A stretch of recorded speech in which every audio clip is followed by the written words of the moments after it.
नैन भरी देखो गोकुल चंद, श्याम बरन तन खोर बिराजत, अति सुंदर नंद नंद।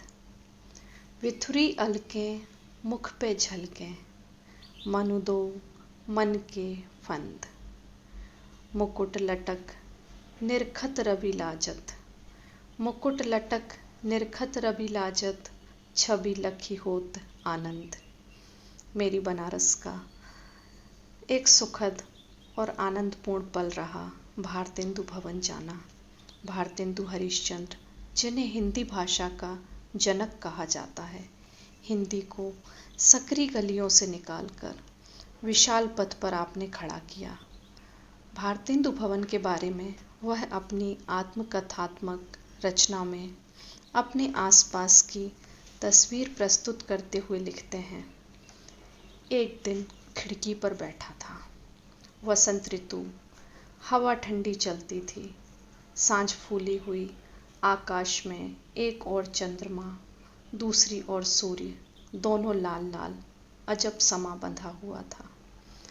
भारतेंदु भवन अपने साहित्य, संगीत, कलाकृतियों, ग्रंथों एवं अन्य दुर्लभ वस्तुओं से सजा, सुर ताल में रचा बसा बनारस का महत्वपूर्ण केंद्र हुआ करता था।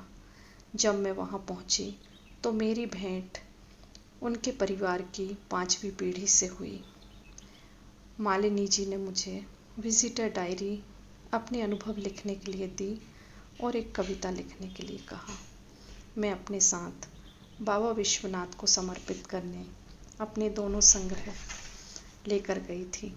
सो मैंने कवि मित्रा की पहली कविता आत्मा का जल, जो कि मुझे भी बहुत प्रिय है, डायरी में लिख दी। आज भारतेंदु भवन से वही कविता आप सभी के लिए पढ़ना बहुत आनंद का विषय है। सुख बहुत अभिनय करता है, उसका रंगमंच किरदारों से भरा है, संवादों पर अच्छी पकड़ होती है।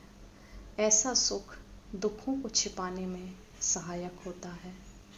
ऐसे समय में तुम प्रेम को चुनना, वह तुम्हारे आत्मा के जल को खारा होने से बचाएगा।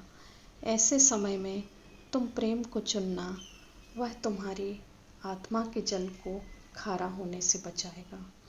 संवेदना के